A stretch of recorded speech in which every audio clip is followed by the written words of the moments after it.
सभी को नमस्कार। लास्ट क्लास में हमने बलों के विभिन्न प्रकार को देख लिया था और बल कंप्लीट कर लिया था। उदाहरण भी देखे थे हमने, अभिकेंद्रीय बल, अपकेंद्रीय बल वगैरह के। तो इसी के साथ हमारे गति एवं बल वाला टॉपिक हुआ पूरा। अब इसके बाद अगला टॉपिक देखते हैं, कार्य, ऊर्जा एवं शक्ति। कार्य, ऊर्जा एवं शक्ति, तीन टॉपिक एक दूसरे से रिलेटेड हैं, इसीलिए साथ साथ पढ़ रहे हैं। कार्य, ऊर्जा एवं शक्ति।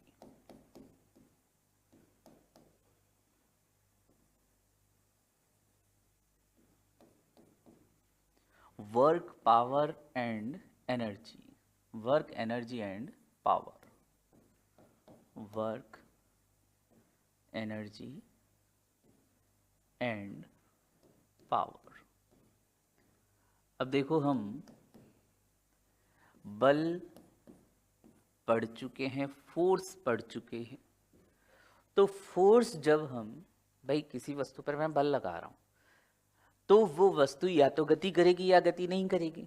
अब जैसे ये हल्का सा पेन है तो पेन को तो मैं उठा लेता हूं, पेन को तो आसानी से उठा लिया। लेकिन अगर ये कोई भारी वस्तु होती तो मैं उसको नहीं उठा पाता, भले ही मैं बल लगा रहा हूं। लेकिन क्या वस्तु में विस्थापन होता, गति होती? नहीं होती। तो ध्यान रखना कि फिजिक्स में जो कार्य है, पहले हम कार्य की बात कर रहे हैं, वर्क की। फिजिक्स में जो कार्य है वो दैनिक जीवन के कार्य से बिल्कुल अलग है। भाई एक नॉर्मल लाइफ में मैं क्या कर रहा हूं, अगर जैसे मैं यहाँ चुपचाप खड़ा होकर आपको पूरे 1 घंटे इसी तरह से पढ़ाऊं, यहीं पर खड़ा होकर कहीं पर भी गति नहीं करता हूं, तो डेली लाइफ में या नॉर्मल लाइफ में मैं कुछ काम कर रहा हूं, आपको पढ़ाने का काम कर रहा हूं। लेकिन फिजिक्स के अकॉर्डिंग मैं कोई कार्य नहीं कर रहा, क्योंकि फिजिक्स में कार्य करना और डेली लाइफ में कार्य करना दोनों बिल्कुल अलग है। डेली लाइफ में तो अगर एक व्यक्ति, जैसे कई बार, जैसे अभी तो चलो ऑफलाइन कोचिंग्स बंद हैं, लेकिन कई बार जब हम ऑफलाइन कोचिंग्स में जाते हैं, देखा भी होगा आपने, कई जने क्या होते हैं, कहीं पर भी जैसे आप कहीं कोचिंग करने के लिए किसी दूसरे जिले में गए, तो वहां पर कोचिंग के आसपास कई आपको इस तरह से लोग मिल जाएंगे जो कि क्या करते हैं, खड़े होकर अपने टिफिन सेंटर के या हॉस्टल के कुछ पैम्फलेट्स जो बांटते रहते हैं, उसको वो पैम्फलेट बांटने के कुछ पैसे मिलते हैं, बिकॉज उसने कुछ काम किया है। मेरा काम किया उसने, मेरे हॉस्टल के पैम्फलेट ले जाकर बांट दिए बच्चों में, 1000-500 जितने भी पैम्फलेट बांट दिए, तो मैं उसको उस बदले में कुछ पैसे दूंगा, क्योंकि उसने मेरा कुछ कार्य किया है। लेकिन जब वो एक ही जगह पर खड़ा होकर आने जाने वालों को जब पैम्फलेट बांट रहा है, तो फिजिक्स के अकॉर्डिंग उसने कोई कार्य नहीं किया। तो एक बात तो पहले ही बता दूं, देखो फिजिक्स में यहां पर जब हम कार्य की बात करेंगे और डेली लाइफ के कार्य की बात करेंगे, दोनों में बिल्कुल एकदम एक दूसरे के अलग है, यानी बहुत ज्यादा परिवर्तन है, एक दूसरे से बिल्कुल सेपरेट है। और ये सेपरेट कैसे है, ये आपको इन 2-3 उदाहरणों से समझ में भी आ गया। इसलिए एक बार दिमाग में से थोड़ा सा वो डेली लाइफ वाला जो उदाहरण है, या जो आप नॉर्मल लाइफ में जिसे कार्य कहते हो, एक बार वो उसे हटा देना और फिजिक्स के अकॉर्डिंग समझना। जैसे मैंने अभी आपको बताया कि जब मैं किसी वस्तु पर जैसे बल लगाता हूं, फोर्स लगा रहा हूं, बल लगाया F, जैसे ये वस्तु है,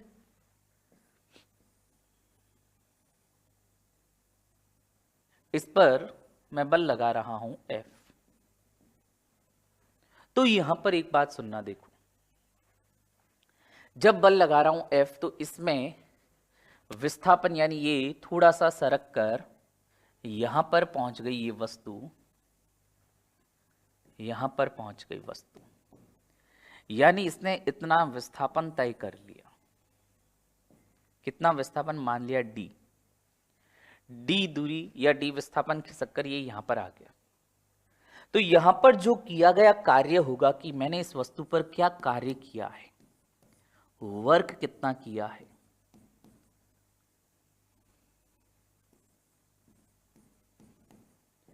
ये ध्यान रखना, किस किस पर निर्भर करेगा, जो मैं बल लगा रहा हूं उस पर, जो मैं विस्थापन, बल के प्रभाव में जितना विस्थापन आया वो D, और बल और विस्थापन के बीच में जो एंगल है उसका कॉस या कोण की cos value F D cos theta ये होता है किया गया कार्य।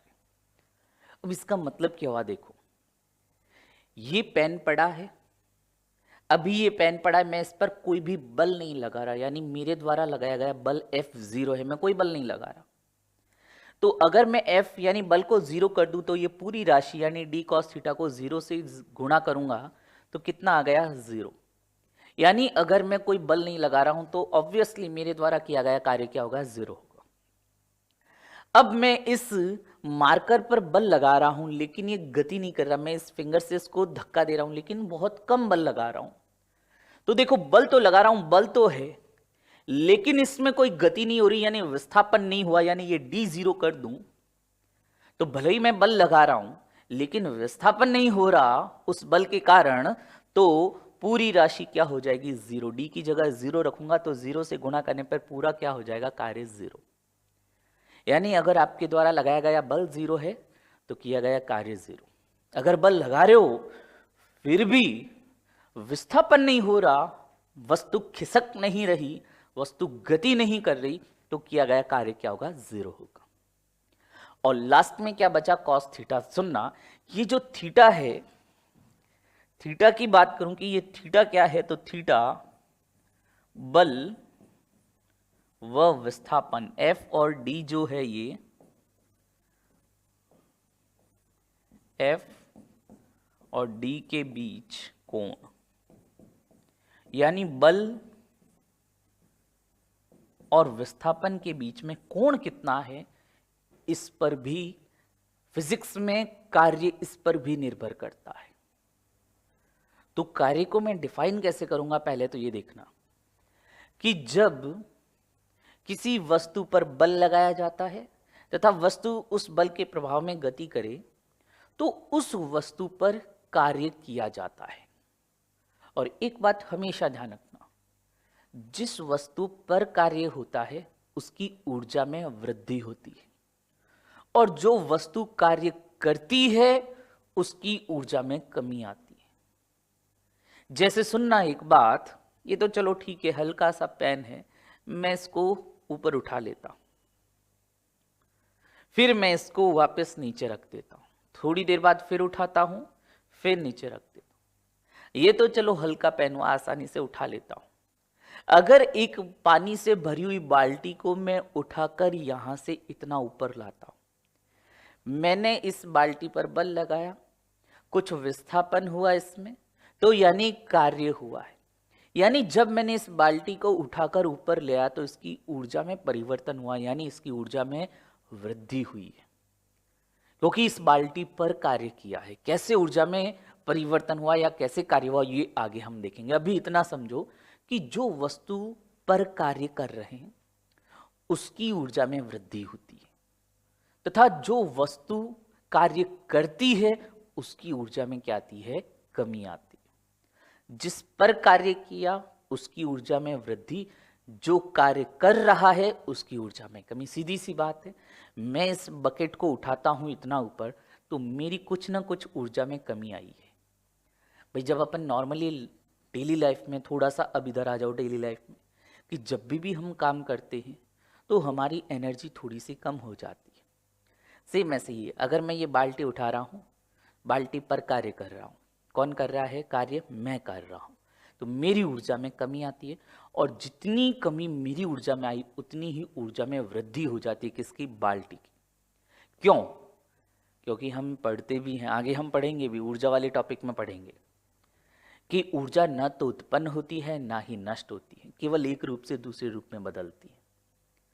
जब मैं इस पेन को यहां से उठाकर यहां पर ले आया तो आपको लगेगा कि सर इसकी पेन की ऊर्जा में वृद्धि कैसे हुई, ये बताओ। तो देखो मैं इसको क्या कर रहा हूं, पृथ्वी का जो गुरुत्वाकर्षण बल है वो नीचे की तरफ लग रहा है, उस गुरुत्वाकर्षण बल के विरुद्ध मैं इसको ऊपर उठाकर लाया।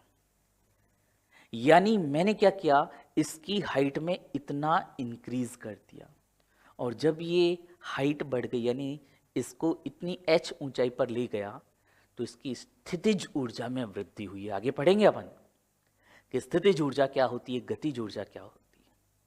मैं किसी एक हॉकी स्टिक से या किसी बैट से बॉल पड़ी है उस पर चोट करता हूँ, उस पर बल लगाता हूँ।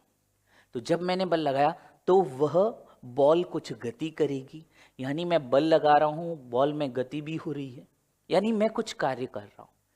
जब मैं ऐसे बॉल को मार रहा हूँ तो उस दौरान बॉल में आ गई गति, यानी गतिज ऊर्जा। पहले वो बॉल स्थिर थी, तब उसमें कुछ भी ऊर्जा नहीं थी। जैसे ही मैंने उस पर बल लगाया, कार्य किया, तो वो बॉल गति करके कहीं चली गई, यानी बॉल में गति आई, यानी गतिज ऊर्जा आई। तो बॉल की ऊर्जा में वृद्धि हुई, किस रूप में? गतिज ऊर्जा के रूप में। और मेरी एनर्जी में धीरे धीरे क्या आएगी? कमी आएगी। आपको पता भी है, जैसे आप खड़े हो जाओ और कुछ नहीं, बॉल आ रही है और बॉल को सीधे केवल मारते जाओ, तो आपको भी पता है थोड़ी देर में थक जाओगे। 1 घंटा, 2 घंटा, 4 घंटा, पूरे दिन भर ऐसे थोड़ी के बॉल को मारते जाओगे, मारते जाओगे। बीच में आपको एनर्जी भी चाहिएगी। एनर्जी क्यों चाहिए? क्योंकि आपकी एनर्जी में कमी आई है। और वो कमी किस रूप में आई? क्योंकि आपने उतनी एनर्जी किसको दे दी? बॉल को दे दी। तो हमेशा ध्यान रखना कि जो वस्तु पर कार्य होता है उसकी ऊर्जा में तो वृद्धि, और जो वस्तु कार्य करती है उसकी ऊर्जा में कमी आती है। अब इस कार्य वाले टॉपिक में क्वेश्चन कैसे बनते हैं? इस सीधे फॉर्मूले पर बनते हैं। और अगर मैं यहां से कई चीजें जो आपको पहले बता भी चुका, मैंने आपको कहा था कि हर जगह जहां जहां पर भी इस तरह से कार्य, बल वगैरह आएंगे तो उनके मात्रक भी देखते चलेंगे। तो इनके मात्रक पर भी क्वेश्चन बनते हैं। आपको F दे दिया, D दे दिया, थीटा की वैल्यू दे दी और पूछ लिया कार्य कितना है। अभी जैसे मैंने बताया ना आपको कि एक बच्चा क्या है, खड़ा हुआ पैम्फलेट बांट रहा है, वो उसके हाथ में कुछ पैम्फलेट है, वो आने जाने वालों को वो पैम्फलेट बांट रहा है, खड़ा है अपनी जगह पर। तो देखो, मान लिया कि उसने कुछ बल लगाया, वो उस जो भी बंडल है, जो पैम्फलेट का बंडल है, उसको उठाए हुए रख रहा है, यानी कुछ बल तो लगा रहा है।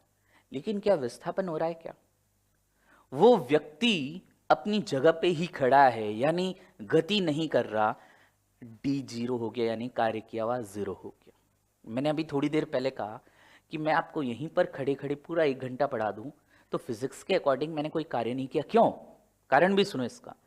क्योंकि यहाँ पर मेरे द्वारा तय किया गया विस्थापन, यानी मैं गति ही नहीं कर रहा, विस्थापन मेरा क्या है? 0। तो डी की जगह 0 रख दूंगा, पूरा कार्य क्या हो जाएगा? 0 हो जाएगा। और कई बार तो ऐसा भी होता है कि बल भी लगा रहे हो, विस्थापन भी हो रहा है, फिर भी कार्य 0 हो जाता है। कैसे? अब सुनना। देखो, कॉस थीटा की वैल्यू अगर मैं 0 कर दूं, जैसे अगर कॉस 0 की बात करते तो उसका मान होता है 1, लेकिन कॉस 90 की बात करूं उसकी वैल्यू होती है 0। कॉस 90 की वैल्यू 0 हुई तो सुनना, देखो, कॉस 90 की वैल्यू 0 होने का मतलब क्या है? अगर यहां पर थीटा यानी बल और विस्थापन, अगर दोनों के बीच में 90 डिग्री का कोण हुआ तो यहां पर थीटा की जगह क्या रखूंगा? 90। कॉस 90 का मान क्या हो जाता है? 0 हो जाता है। यानी तीन तीन चीजों पर किया गया कार्य निर्भर कर रहा है। देखना, अब पहले आप बल लगाओ, फिर जो आप बल लगा रहे हो उसके प्रभाव में गति भी होनी चाहिए, और फिर तीसरी कंडीशन क्या है कि बल और विस्थापन दोनों एक दूसरे के परपेंडिकुलर यानी लंबवत नहीं होने चाहिए। अगर लंबवत हैं, किया गया कार्य 0 हो जाएगा। तो यहां पर गलती से भी थीटा 90 ना होने पाया। अगर 90 हो गया तो किया गया कार्य 0 हो जाएगा। तो मैंने जैसे बताया था कि क्वेश्चन कैसे आते हैं, ये इनके मात्रक, इनका वैल्यू दे दिया, और फिर कुछ ऐसे क्वेश्चन भी आते हैं, कुछ आपको कंडीशन दे देंगे कि इस परिस्थिति में किया गया कार्य क्या है, 0 है या कुछ वैल्यू है, यानी कार्य हो रहा है या नहीं हो रहा है। कई बार अपन पढ़ते भी हैं साइंस में, 10th तक की बुक में, तो 10th तक सभी ने साइंस पढ़ी होगी, कि एक कूली जब किसी सामान को अपने सर पर रखकर प्लेटफॉर्म पर हॉरिजॉन्टली, यानी कोई सीढ़ियां उतरना चढ़ना नहीं है, केवल वो हॉरिजॉन्टली आगे पीछे या दाएं बाएं चलता है, तो किया गया कार्य 0 होता है। अब तक मैं आपको द्रव्यमान और भार का अंतर पढ़ा चुका हूं, तो ध्यान रखना यहां पर जो किया गया कार्य 0 होता है। क्यों? वो द्रव्यमान भार वाले कॉन्सेप्ट से अपन देखेंगे। तो कई बार ऐसी चीजें यहां पर आएगी कार्य में कि आपको लगेगा डेली लाइफ के अकॉर्डिंग के यार यहाँ तो कार्य हो रहा है, लेकिन वाकई में वहाँ कोई कार्य नहीं हो रहा। वहाँ पर किया गया कार्य 0 होगा, कि बल भी होगा, विस्थापन भी होगा, लेकिन ये जो थीटा है वो 90 डिग्री होते ही काम खराब हो जाएगा। तो ये पहला टॉपिक कार्य छोटा सा है, इसमें सूत्र वगैरह या कुछ ऐसी कंडीशंस वगैरह क्या बनती है ये देखेंगे। फिर आपके टॉपिक आएगा ऊर्जा, एनर्जी की बात करते। भाई कार्य और ऊर्जा दोनों एक दूसरे से काफी रिलेटेड हैं, साथ में इसीलिए पढ़ रहे हैं। कार्य करने की क्षमता ही क्या कहलाती है? ऊर्जा कहलाती है। जो मात्रक कार्य के होते हैं वो ऊर्जा के होते हैं। कार्य अदिश राशि तो ऊर्जा भी अदिश राशि है। कार्य को हम कैलोरी या जूल में व्यक्त करते हैं, तो हम ऊर्जा को भी कैलोरी या जूल में ही व्यक्त करते हैं। लास्ट में आता है शक्ति। शक्ति क्या होता है? कार्य करने की दर। अब यहां पर सुनना, थोड़ा सा याद करना, मैंने हमेशा आपको बताया भी है कि परिभाषा सुनकर भी फॉर्मूला बना सकते हो। कार्य करने की दर, मैंने आपको बताया जब भी दर आ जाता है, दर का मतलब ये कार्य बटा करने की दर, ये बटा समय आ जाएगा। तो तीनों टॉपिक एक दूसरे से कहीं ना कहीं जुड़े हुए हैं, इसलिए तीनों को एक साथ पढ़ेंगे, एक एक करके 1 बाय 1। तो वहां पर देखो, कार्य बटा समय, कार्य का मात्रक जूल बटे में है समय, समय का मात्रक सेकंड, जूल बटा सेकंड किसका मात्रक हो जाएगा? शक्ति का। कहां रटने की जरूरत कहां है? अगर आपको परिभाषा याद है या फॉर्मूला याद है तो आप आसानी से उसका मात्रक निकाल सकते हो। मैंने कहा कार्य करने की दर क्या होती है? शक्ति।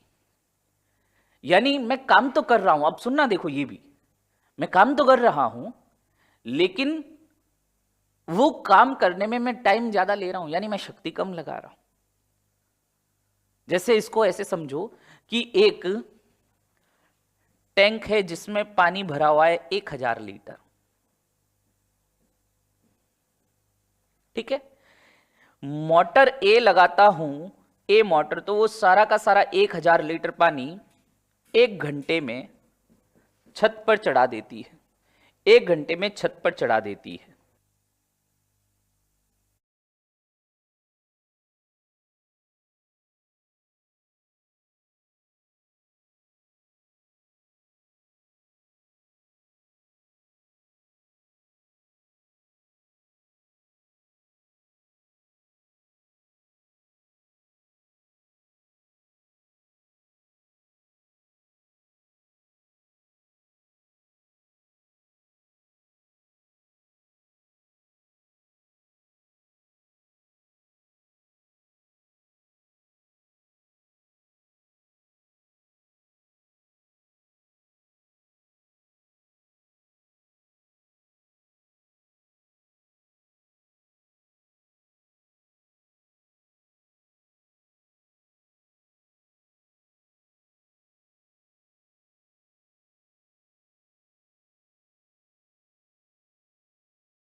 तो ये ए मशीन अगर 1 घंटे में इसको खाली करती है और एक दूसरी मशीन लगाता हूं बी जो इसको 4 घंटे में खाली करती है, एक कॉमन सेंस की बात है भाई कि ए मशीन 1 घंटे में 1000 लीटर पानी खाली कर देती है और बी मशीन 4 घंटे में कर रही है। यानी एक बात तो तय है कि दोनों ने काम बराबर किया, लेकिन काम करने का टाइम अलग अलग था। जिसने टाइम ज्यादा लिया बी, यानी अपन कह सकते हैं वो कम पावर की मोटर है। भाई वाटर को निकालना है 1000 लीटर वाटर को, तो यहां पर जो दोनों मोटर है जो ज्यादा टाइम ले रही है, ऑब्वियसली उसकी क्षमता, सामर्थ्य या उसकी जो शक्ति है वो क्या है? कम है। भाई अपन कहता ना हैवी वॉट की मोटर है या कम वॉट की मोटर है, यानी वो जो वॉट है ना वो भी इस शक्ति का ही मात्रक है। तो चाहे वॉट कह दो चाहे जूल बटा सेकंड कह दो, एक ही बात है। यानी यहां पर काम दोनों बराबर करिए, लेकिन लिया गया समय किसके द्वारा ज्यादा है? ये बी मोटर के द्वारा। और देखो ये जो शक्ति होती है ये पी से डिनोट करते हैं, ये समय के क्या है, व्युत्क्रमानुपाती है। बटे में है ना, बटे में नीचे है, यानी अगर समय ज्यादा होगा तो उसकी शक्ति क्या होगी, कम होगी। यहां देख लो बी मोटर ज्यादा टाइम ले रही है तो समय अगर ज्यादा लिया तो इसकी शक्ति क्या होगी, ये कम होगी, ऑब्वियसली कम हो। तो कार्य, ऊर्जा एवं शक्ति तीनों को एक एक करके पढ़ते हैं, तीनों रिलेटेड है। मैंने कहा ना एक से जोड़ के पढ़ना, आइसोलेट नहीं कर सकते इनको। तो पहले मैं आपको पढ़ाता हूं कार्य। मोटे तौर पर अपन ने कार्य का आइडिया तो ले लिया भाई कि कार्य होता क्या है, वर्क लिख सकते हैं कि जब कोई वस्तु किसी बल के प्रभाव में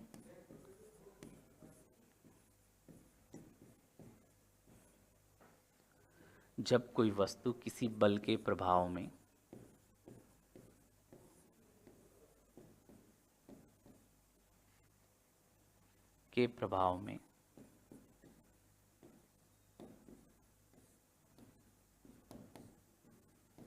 गति करे तो उस वस्तु पर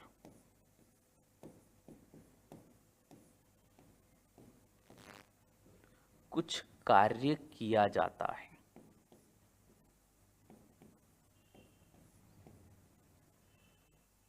उस वस्तु पर कुछ कार्य किया जाता है।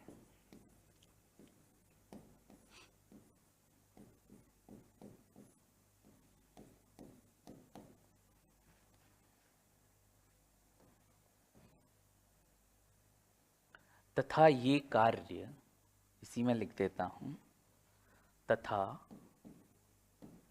ये किया गया कार्य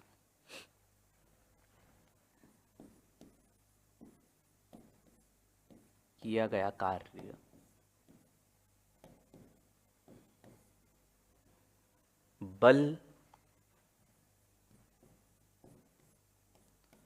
या इस तरह से लग सकते हैं, किया गया कार्य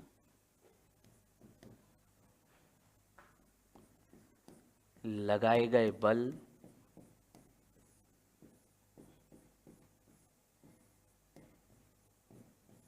F बल के प्रभाव में विस्थापन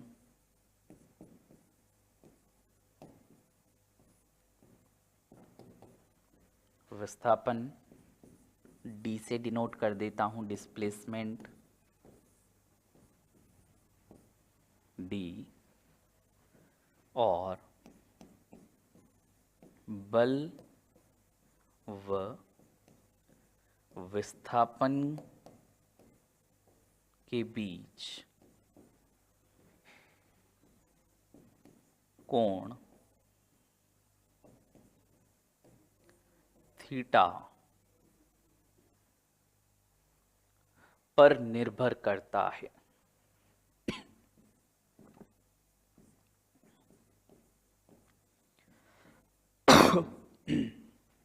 सॉरी, पर निर्भर करता है।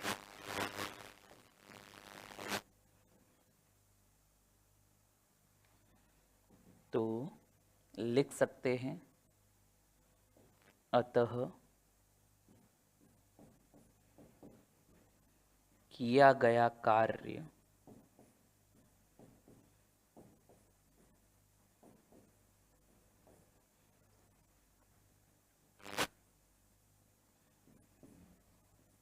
W बराबर F D cos थीटा। लिखा अपन ने कि बल और विस्थापन के बीच कोण क्या है, थीटा। बल क्या है, F, विस्थापन है D, तो किया गया कार्य W बराबर F D cos थीटा।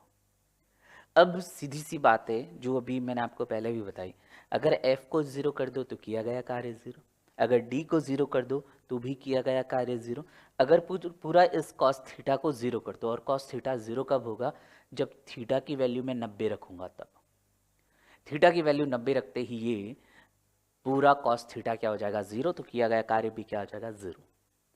तो ये 3 चीज़ों पर निर्भर कर रहा है, किस किस पर लगाए गए बल, बल के प्रभाव में जो विस्थापन हो रहा है d, और बल और विस्थापन के बीच में जो कोण है यानी थीटा पर निर्भर कर रहा है कौन, किया गया कार्य।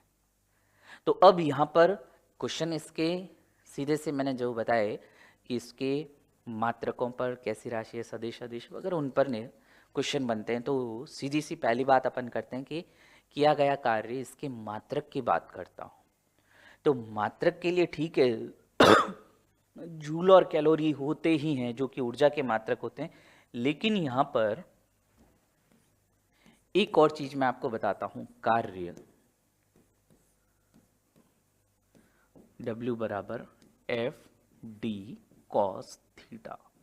मैंने हमेशा आपको कहा है कि मात्रक बनाना सीख लो। कैसे बनाना सीखोगे, फॉर्मूला देखो और मात्रक लिखो। भाई फॉर्मूले में क्या आया, बल, बल का मात्रक क्या होता है न्यूटन, गुणा डी, ये डी क्या था विस्थापन, विस्थापन का मात्रक क्या होता है मीटर। कॉस थीटा का कोई मात्रक नहीं होता, तो आगे कुछ नहीं लिखना। यानी अगर मैं बात करूं कार्य के मात्रक की, तो मात्रक आपके पास क्या आ गया, न्यूटन इंटू मीटर। सीधी सी बात है, न्यूटन आ गया बल का और मीटर आ गया विस्थापन का, न्यूटन गुणा मीटर, ये लो इसका मात्रक हो गया। रटना नहीं है, आपने बल का न्यूटन याद कर लिया ठीक है ना, विस्थापन का मीटर याद कर लिया ठीक है, अब दोनों को गुणा कर दो तो आपके पास कार्य का मात्रक आ गया। अच्छा इसके अलावा और भी मात्रक हैं जो कि अभी मैंने बताए, जूल कैलोरी वगैरह, उनकी भी बात कर लेता हूं। देखो ये तो एक मात्रक हो गया, कॉमा करके जूल, कॉमा करके कैलोरी,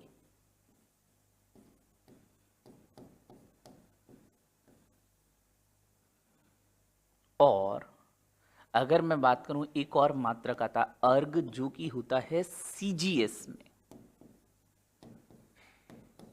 ये जूल और कैलोरी इनका कॉमनली जैसे सिस्टम इंटरनेशनल एसआई पद्धति में ये जूल और कैलोरी का यूज करते हैं। अब आपके पास एक चीज आती है क्या कि इस जूल कैलोरी या जूल और अर्ग में संबंध क्या है।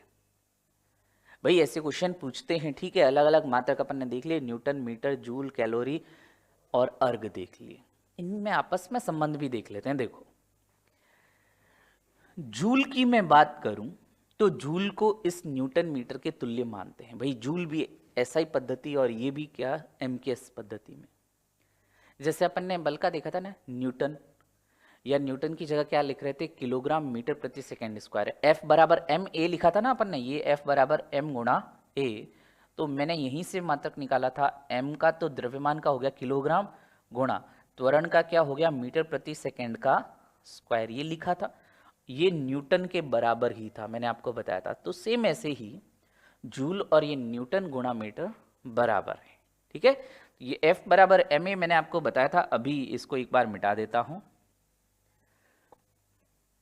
अब यहां देखो, इसको थोड़ा सा सरल कर लेता हूं।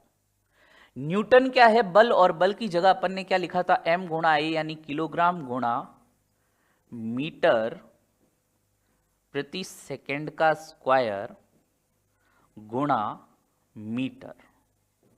तो इसको ये भी तो लिख सकता हूं, देखो न्यूटन गुणा मीटर को मैं इस तरह से भी लिख सकता हूं, मीटर इंटू मीटर क्या हो जाएगा मीटर का स्क्वायर। देखो धीरे धीरे अपन डेप्थ में जा रहे हैं, लेकिन डेप्थ में अपन ऊपर से ही जा रहे हैं, सीधा डायरेक्ट डेप्थ में जाते हैं तो डूब जाओगे, इसलिए धीरे धीरे स्टेप बाय स्टेप अपन यहां पर आए। अगर मैं सीधा बता देता ना किलोग्राम मीटर स्क्वायर बटा सेकेंड स्क्वायर, तो कईयों को प्रॉब्लम हो जाती है कि सर ये ऐसे कैसे हुआ। मैंने कुछ नहीं, पहले मैंने न्यूटन गुणा मीटर ये रख दिया, अब इस न्यूटन को अपन यानी बल को अपन ने ये लिखा था ना, बल F बराबर क्या होता है एम गुणा ए, तो m की जगह क्या रख दिया किलोग्राम, गुणा a की जगह क्या रख दिया मीटर प्रति सेकंड का स्क्वायर, ये रखा था अपन ने। और यहां पर देखो न्यूटन तो इतना आ गया, आगे इंटू क्या करना और मीटर करना। अब देखो ये भी मीटर दोनों को गुणा कर देंगे तो मीटर स्क्वायर, बटे में क्या है सेकंड का स्क्वायर और गुणे में क्या है किलोग्राम। तो इसी से मैंने ये फॉर्मूला बनाया है, या सॉरी ये मात्रक निकाला है। तो घबराने की बात नहीं है, डरना नहीं है, ठीक है।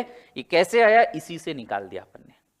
अब यहां से मुझे जूल और अर्ग में संबंध निकालने में आसानी हो जाएगी। भाई ये जो पूरा अपन ने ये निकाला है किलोग्राम मीटर स्क्वायर बटा सेकेंड स्क्वायर, ये इस जूल के बराबर है। और मुझे इसको किस में कन्वर्ट करना है, अर्ग में, यानी सीजीएस पद्धति में। सिंपल सी बात है।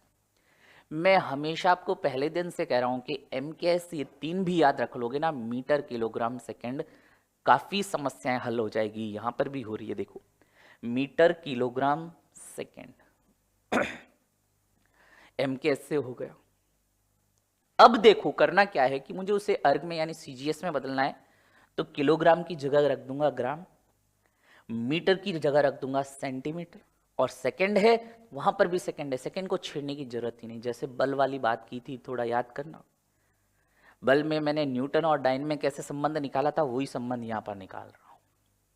देखो किलोग्राम की जगह मैं रखूंगा ग्राम, तो 1 किलोग्राम में कितने ग्राम हो जाते हैं, 1000 ग्राम, गुणा किलोग्राम की जगह 1000 ग्राम रख दिया, इनटू मीटर। अब मीटर की जगह वहां पर अर्ग में क्या होता है, सेंटीमीटर, सी से सेंटीमीटर। तो 1 मीटर में कितने सेंटीमीटर होते हैं, 100।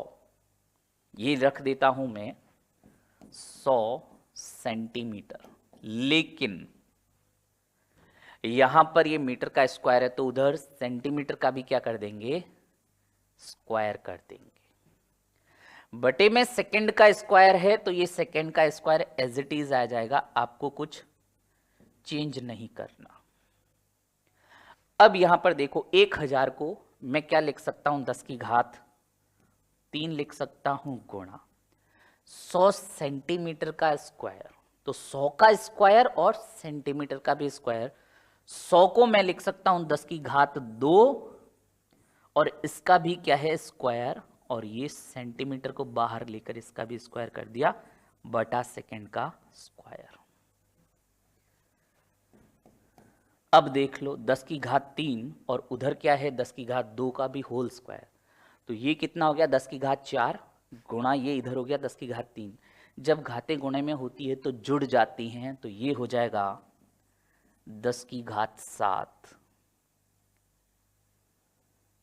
ग्राम गुणा सेंटीमीटर का स्क्वायर बटा सेकंड का स्क्वायर।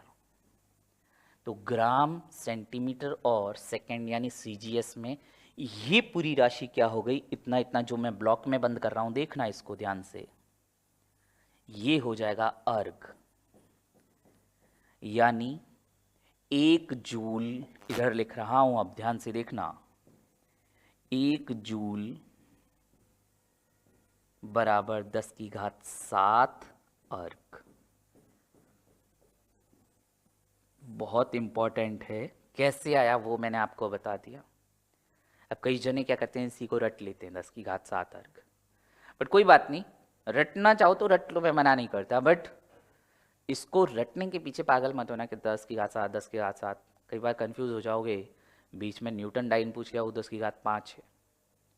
इसलिए अपन निकालते कैसे, देखो तरीका न्यूटन डाइन में भी यही बताया था मैंने, और अब मैंने जूल और अर्ग में भी संबंध जो निकाला उसी तरीके से। किलोग्राम को ग्राम में बदलो, मीटर को सेंटीमीटर में बदलो। बाकी दोनों में एमकेएस में भी सेकंड है, सीजीएस में भी एस का मतलब सेकंड है। इनके अलावा इन दोनों के बीच यानी ये जो जूल और कैलोरी के बीच का संबंध भी देख लेते हैं, इंपॉर्टेंट है। जो एक कैलोरी है वो 4.2 जूल के बराबर होती है। 4.186 होता है, जिसको राउंड फिगर में अपन क्या रख देते हैं, 0.2 कर देते हैं। 4.186 को 4.2 जूल के रूप में लिख देते हैं। तो एक कैलोरी में कितने जूल हो गए, 4.2 जूल। यानी बड़ा मात्रक कौन सा है, कैलोरी या जूल? बड़ा मात्रक कैलोरी है। कैसे, अब सुनो देखो, कैलोरी और इधर जूल। एक अकेली कैलोरी कितने जूल पर या कितने जूल के बराबर है? 4.2 जूल के बराबर। जिस तरह से 1 किलोग्राम 1000 ग्राम के बराबर होता है, सेम वैसे 1 कैलोरी 4.2 जूल के बराबर।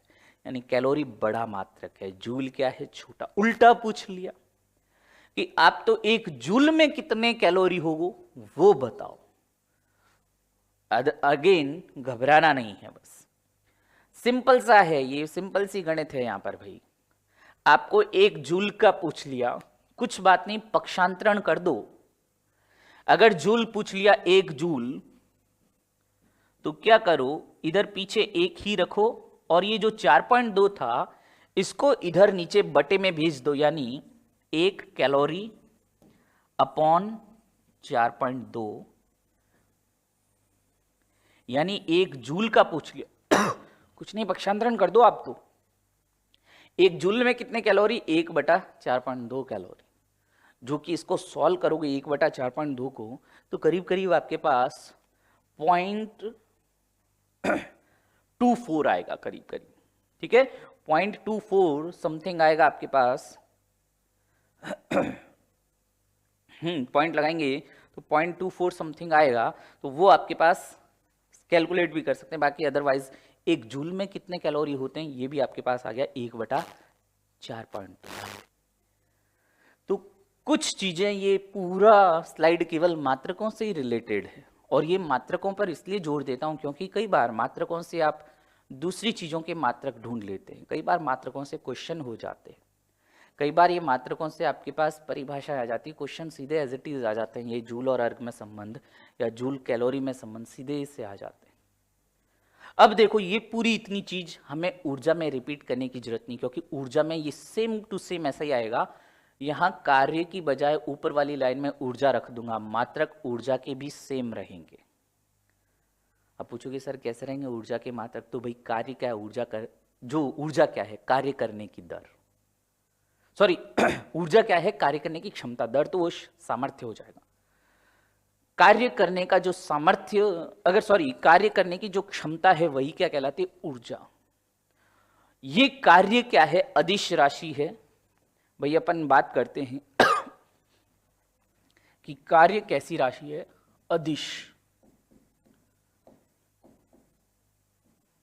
अदिश राशि, स्केलर क्वांटिटी।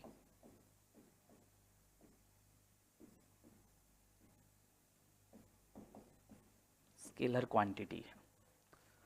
तो मात्रक देख लिया और अदिश राशि। अब एक बार यहां पर आ जाओ, किलोग्राम मीटर स्क्वायर बटा सेकेंड स्क्वायर। ये भी क्या इसका मात्रक ही है? Kilogram metre square second square, यहां से विमा भी निकाल सकते हैं उसकी। किसकी? कार्य की। अब देखो, डबल मेहनत नहीं करनी, चूंकि मात्रक भी ऊर्जा का यही होगा, आगे मैं बताऊंगा। तो जब मात्रक ये, तो विमा भी वही होगी। कार्य अदिश राशि है, ऊर्जा भी अदिश राशि होगी। आपकी 3 चीजों की मेहनत बच गई। कार्य और ऊर्जा दोनों अदिश है, दोनों के मात्रक समान है और दोनों की विमाएं भी समान है। तो पहले मैं इसकी विमा बता देता हूं। विमा क्या होगी? यहां पर साइड में विमा के बारे में लिख देता हूं। देखो, थोड़ा अलग डिफरेंट कलर में लिख देता हूं। विमा या डायमेंशन क्या होगी इस कार्य की? देखो, विमा को व्यक्त करते हैं एम, एल और टी से। एम बोले तो किलोग्राम। अब यहां पर देखो, किलोग्राम की घात जब कुछ नहीं हो तो हम क्या मानते हैं? 1। मीटर की घात कितनी है? 2। तो ये एल किसको डिनोट करता है? मीटर को। घात कितनी कर दी? 2। समय टी से डिनोट कर रहे हैं सेकंड। सेकंड की घात कितनी है? बटे में 2 है। हमें ऊपर ले जाना है सेकंड को, तो क्या हो जाएगा? घात -2 हो जाएगी, यानी टी की घात -2। ये विमा भी आ गई। एक से एक चीज किस तरह से जुड़ी हुई है ये यहां पर देखो। इनको अलग करके नहीं पढ़ो, मैं फिर कह रहा हूं, इसीलिए कंसोलिडेट करो। चीजों को जितना आप कनेक्ट कर सकते हो उतना आपके लिए फायदा रहेगा। तो हमने ऊर्जा और कार्य को दोनों को साथ में पढ़ा, और यहाँ पर कार्य में ही मात्रक से ही हमने इनके बीच के संबंध निकाले, और इसी मात्रक से देखो यहीं से ये यहाँ से मैंने कनेक्ट करके जूल और अर्ग में संबंध निकाला, ये यहाँ से कनेक्ट करके मैंने विमा बता दी इसकी। किलोग्राम की घात कुछ नहीं, यानी वो घात कुछ नहीं होती, मतलब एक ही है उस पर, ये एक रख दिया। मीटर पर घात कितनी है, 2, ये 2 रख दिया। टी यानी समय सेकंड की बात की तो ये सेकंड बटे में स्क्वायर था, इसको हमें ले जाना ऊपर, ऊपर ले जाऊं तो सेकंड की घात -2, ये टी की घात -2 रख दी। क्लियर है? तो सीधी सी बात कि परिभाषा से सूत्र, सूत्र से आपके यूनिट या उसके मात्रक आ गए, और मात्रक से विमा या डायमेंशन का पता चल गया। बहुत इंपॉर्टेंट स्लाइड है, इसका ध्यान रखना, जो तरीका मैंने बताया वो भी ध्यान रखें थोड़ा। फिर इसके बाद कार्य बराबर एफ डी कॉस थीटा। अब इस कार्य की बात करते हैं, 2-4 पॉइंट इस पर लिखते हैं। जैसे मैंने बताया कि जिस वस्तु पर कार्य करते हैं, जो वस्तु कार्य करती है, तो लिखते हैं कि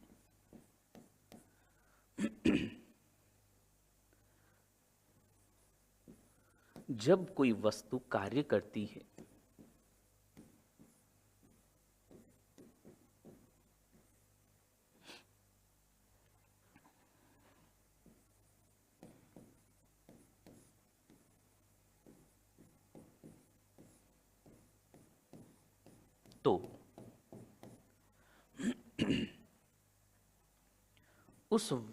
तो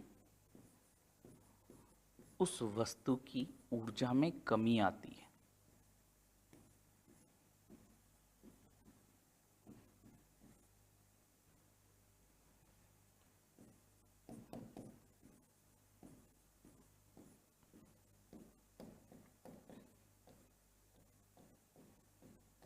भाई सीधी सी बात है, आपको लगातार कोई काम करने को बोल दिया कि ये काम करते रहो, तो आपकी धीरे धीरे एनर्जी में कमी आएगी। आप मुझे कहो कि सर क्लास लेते रहो 2 घंटे, 4 घंटे, 5 घंटे, 10 घंटे, भाई 10 घंटे बाद मेरी हालत क्या हो जाएगी आपको भी पता है। बिकॉज मेरी एनर्जी बहुत क्या हो जाएगी, कम हो जाएगी, और जब एनर्जी कम हो जाएगी तो कार्य नहीं कर पाऊंगा। और सीधी सी परिभाषा भी तो ये है कि कार्य करने की जो क्षमता होती है, कार्य करने की क्षमता ही क्या कहलाती है, ऊर्जा कहलाती है। तो जब कोई वस्तु लगातार कार्य करेगी तो उस वस्तु की ऊर्जा में ऑब्वियसली कमी आती है। अब चूंकि हम आगे भी पढ़ेंगे, अभी बता देता हूँ, ऊर्जा संरक्षण का यानी एनर्जी कंजर्वेशन लॉ पढ़ते हैं, वो क्या कहता है कि ऊर्जा न तो उत्पन्न होती है ना ही नष्ट होती है। तो यहां पर ये ऊर्जा गई कहां पर, ऊर्जा में जो कमी आ गई वो गई कहां पर, तो जो वस्तु कार्य करती है उसकी ऊर्जा में जितनी कमी आई उतनी वृद्धि, यानी वो एनर्जी मिल किसको गई, जिस वस्तु पर कार्य किया है। ठीक है? अब जैसे मैं, अगर ये कोई भारी वस्तु होता है, ये मारकर मैं इसको उठाकर काफी ऊपर ले जाता, यानी मैंने इसकी स्थिति में परिवर्तन किया, यानी इसकी स्थितिज ऊर्जा बढ़ गई। तो इसकी स्थितिज ऊर्जा बढ़ी कैसे, इसमें एनर्जी आई कहाँ से, वो एनर्जी जब मैंने कार्य किया तो मेरी एनर्जी में जितनी कमी आई उतनी वृद्धि इसकी ऊर्जा में हो गई। यही तो एनर्जी कंजर्वेशन है, यही तो ऊर्जा संरक्षण का नियम है कि जब कोई वस्तु कार्य कर रही है तो उसकी तो ऊर्जा में आएगी कमी, और जिस वस्तु पर कार्य किया उसकी ऊर्जा में होती है वृद्धि। तो जब वृद्धि हो गई, एक तरफ कमी हो गई, दूसरी तरफ उतनी वृद्धि हो गई, यानी लॉस नहीं हुआ। एक तरफ कमी कर रहे हो तो दूसरी तरफ वृद्धि भी हो रही है। लिखते हैं, कमी आती है तथा ये जिस वस्तु पर कार्य करती है जिस वस्तु पर कार्य करती है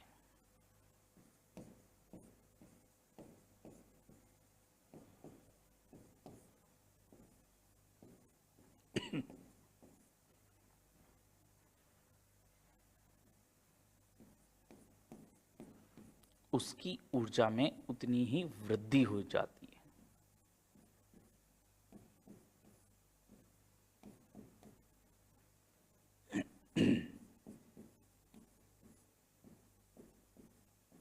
उतनी वृद्धि हो जाती है। सॉरी,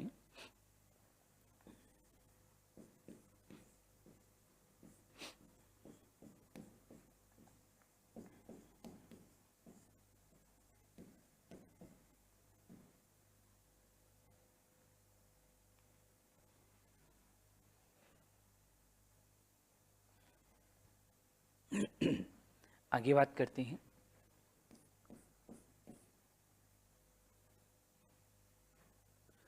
कार्य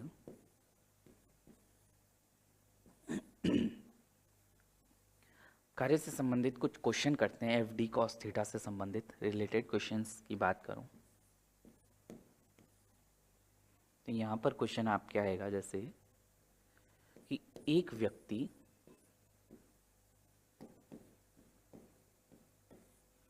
किसी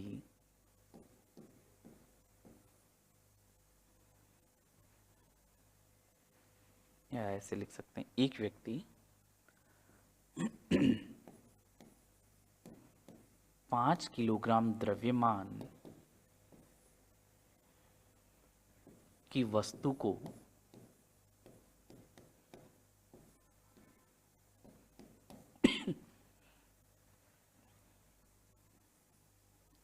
अपने सिर पर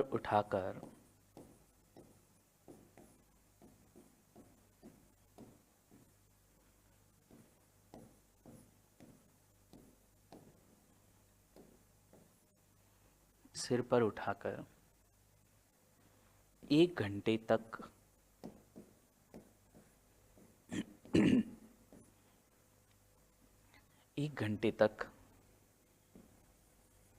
धूप में खड़ा रहता है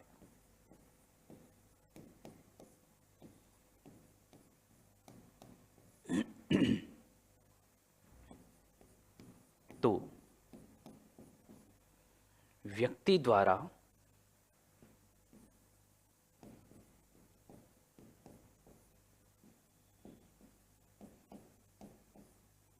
किया गया कार्य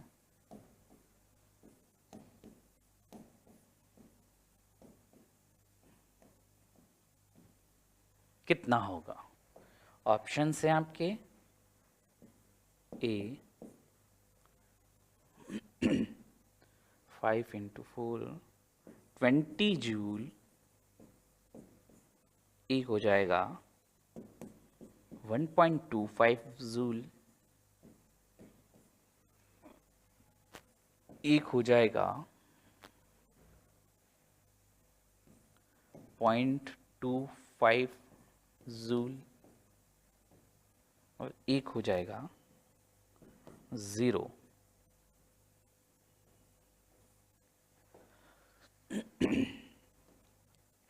क्वेश्चन की बात करें कि भाई हमें क्या दिया है, देखो हमें किया गया कार्य पता करना है। सीधी सी बात है, W बराबर क्या होता है, एफ डी कॉस थीटा।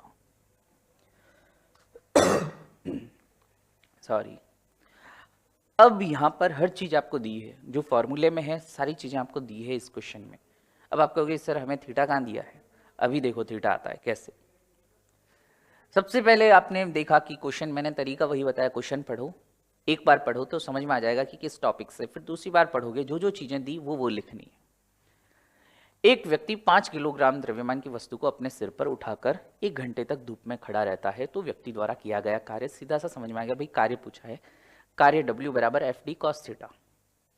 अब यहां पर मुझे जो क्वेश्चन में दिया उन्हीं में से मुझे F निकालना है, उन्हीं में से मुझे D निकालना है और उन्हीं में से मुझे कॉस थीटा निकालना है। ये व्यक्ति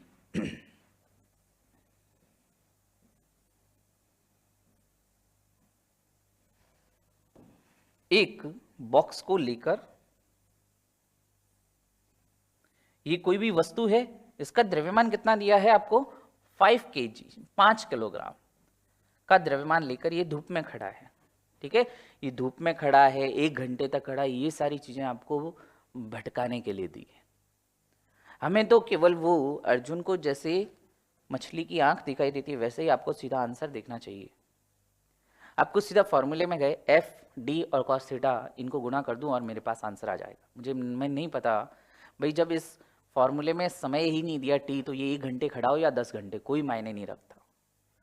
इस फॉर्मूले में धूप बारिश छांव कुछ नहीं दिए, तो चाहे धूप हो रही हो, चाहे बारिश हो, चाहे छांव हो, कोई फर्क नहीं पड़ेगा। हमें तो इन 3 चीजों से मतलब है, बल, विस्थापन और दोनों के बीच कोण थीटा। तो सबसे पहले मैं बात करता हूं बल की। अब देखो ये जो वस्तु है, वस्तु के द्रव्यमान के कारण मैंने आपको बताया था भार बल लगता है, और भार बल मैंने आपको बताया। अब इसलिए अपन डायरेक्ट बात करने, देखो द्रव्यमान और भार में मैंने आपको अंतर अच्छे से बताया। और ये जो भार बल होता है, हमेशा ध्यान रखना, भार बल हमेशा पृथ्वी के केंद्र की ओर यानी ये नीचे की ओर लगेगा। जैसे व्यक्ति उस द्रव्यमान को लेकर खड़ा है, तो उस द्रव्यमान का जो बल है, भार बल है, उसकी दिशा क्या होगी, नीचे की तरफ। यानी F बराबर क्या होगा यहाँ पर, इस वस्तु का द्रव्यमान m गुणा g, भार का यही फॉर्मूला होता है। यानी एक्चुअली आपको F की जगह क्या रखना है, भार रखना है, और भार की जगह क्या रख दूंगा, m गुणा g इंटू क्या हो जाएगा, d। अच्छा एक बात बता दो, यहीं पर अपन बात कर लेते हैं, यहीं पर हम बात कर लेते हैं गुणा करके। भाई बल को तो अपन ने लिख दिया m गुणा g लिखना है, ठीक है। d की बात करता हूं, जब ये व्यक्ति इस द्रव्यमान को लेकर खड़ा है तो बल लग रहा है नीचे।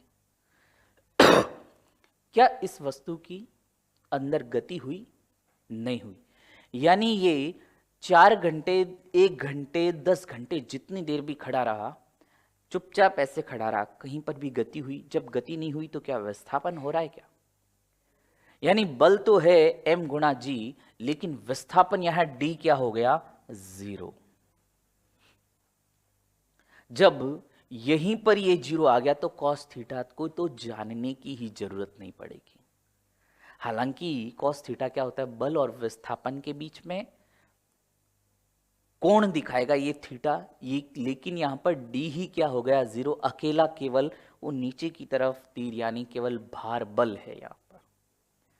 तो यहां पर देख लो m गुणा g, ये द्रव्यमान कितना है, 5 किलोग्राम, g 9.8 से गुणा कर देंगे, लेकिन आगे क्या आएगा, 0।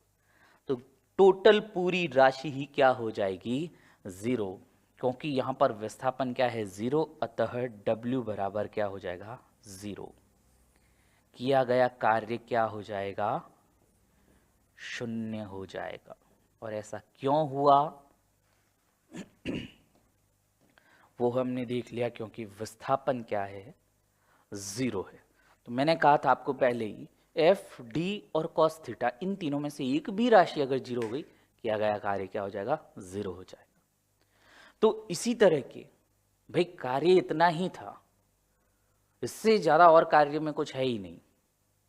हाँ, इसमें हम डिफरेंट टाइप के और क्वेश्चंस देख लेते हैं, और कैसे कैसे क्वेश्चंस बनते हैं, जिसको हम उदाहरण के रूप में देखते हैं।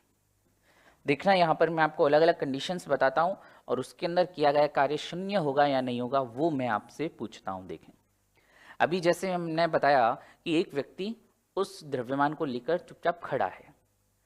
अब वह जब खड़ा था तब तो उसका किया गया कार्य 0 हो गया, वो अपन ने क्वेश्चन में देख लिया। अब वही व्यक्ति उस द्रव्यमान को लेकर, चलो मैं गति भी करवा देता हूं, वह व्यक्ति क्षैतिज तल में, यानी ऊपर नीचे नहीं जा रहा है, केवल एक प्लेन सड़क पर, प्लेटफॉर्म पर, या केवल पृथ्वी की सतह पर चल रहा है, ऊपर नीचे नहीं जा रहा। तो लिखते हैं अगली कंडीशन की, कंटिन्यू अब वहीं से लेकर क्वेश्चन से ही आगे कंटिन्यू कर रहा हूं कि अब यदि वह व्यक्ति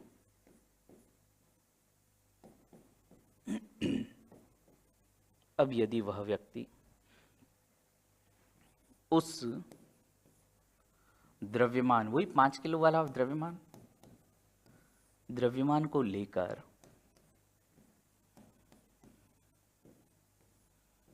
क्षैतिज तल में गति करे, क्षैतिज तल, हॉरिजॉन्टल प्लेन गति करे, तो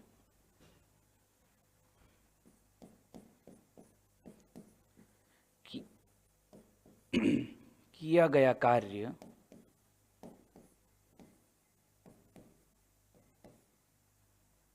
शून्य होगा।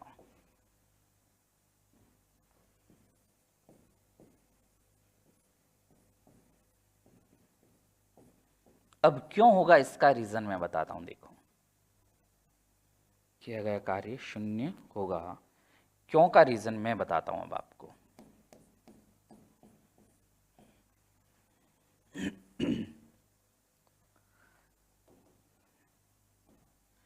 जैसे देखो, इसको ये डायरेक्ट इस तरह से भी बता सकता है, थोड़ा सा लैंग्वेज चेंज करके, कि एक कूली किसी सामान को लेकर प्लेटफॉर्म पर गति कर रहा, वही चीज आ गई है।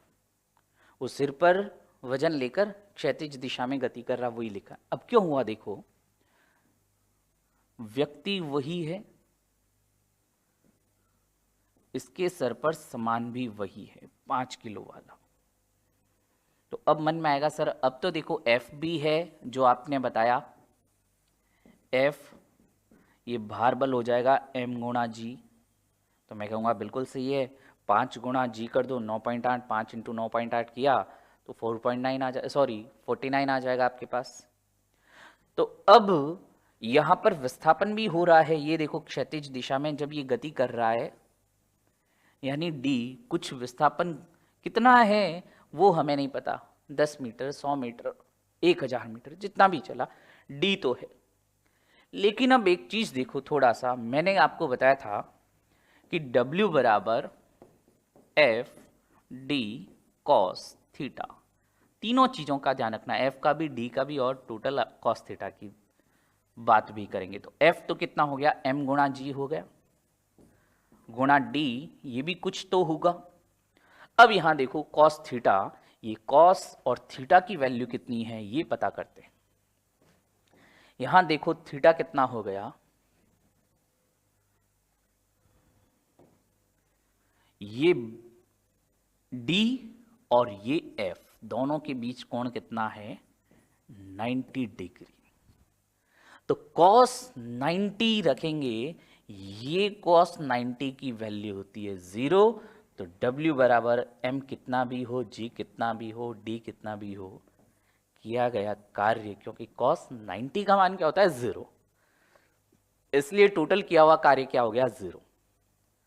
यानी वो व्यक्ति, चाहे वो कूली हो, आपका सामान लेकर फर्श पर चल रहा है, सीधा प्लेन फर्श पर, ऊपर नीचे नहीं जाना चाहिए, बस प्लेटफॉर्म क्रॉस नहीं करना चाहिए, बस उसे एक ही प्लेटफॉर्म पर क्षैतिज दिशा में आगे जाए, पीछे जाए, दाएं जाए, बाएं जाए, किसी भी तरफ जाए, किया गया कार्य 0 होगा। और इसका कारण मैंने बताया, क्योंकि बल और विस्थापन के बीच 90 डिग्री का कोण है, इसलिए।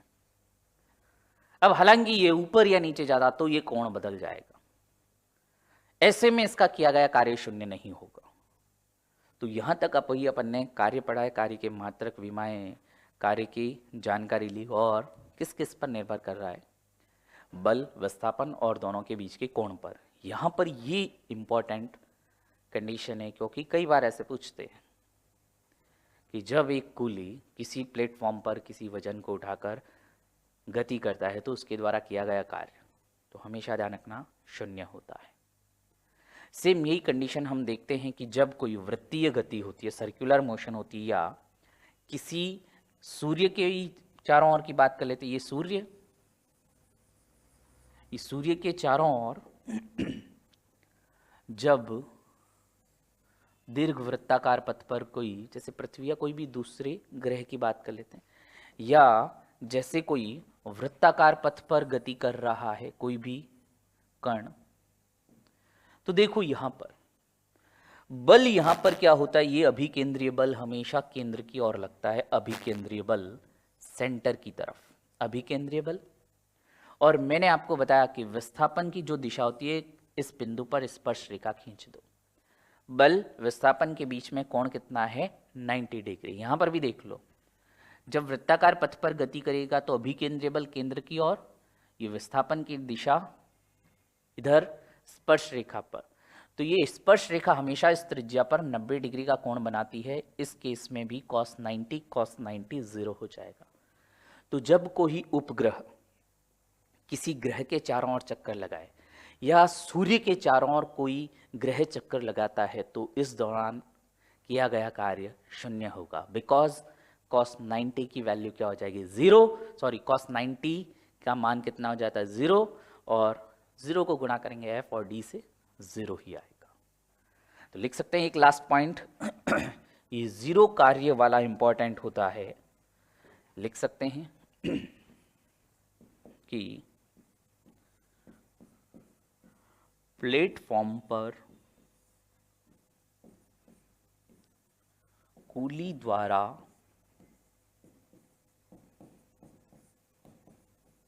किसी सामान को उठाकर,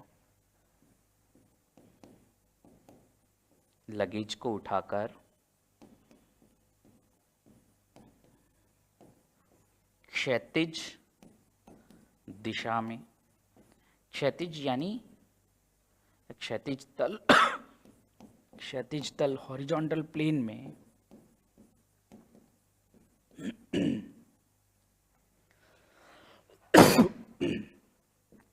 क्षैतिज तल या हॉरिजॉन्टल प्लेन में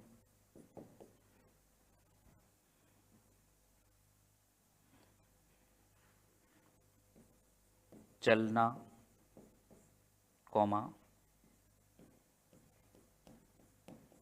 ग्रहों के चारों ओर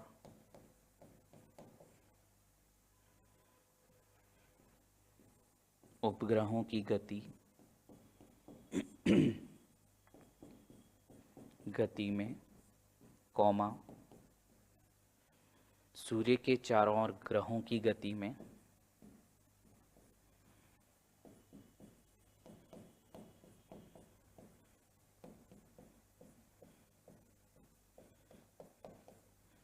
ग्रहों की गति में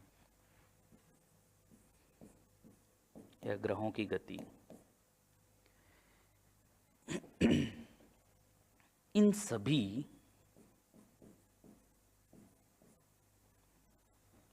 क्रियाओं में,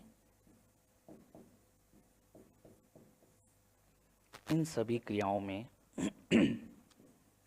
किया गया कार्य शून्य होता है।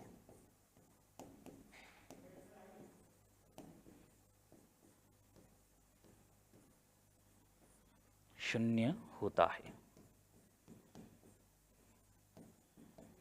तो ये इसी के साथ हमने ये किया गया कार्य मेन इंपॉर्टेंट चीज होती है जो जीरो वर्क वाली कंडीशन जिस पर क्वेश्चन बनते हैं। और भी जब ये चलेगा करेगा और भी इससे संबंधित परिस्थितियों की बात करेंगे नेक्स्ट क्लास में। Thank you very much.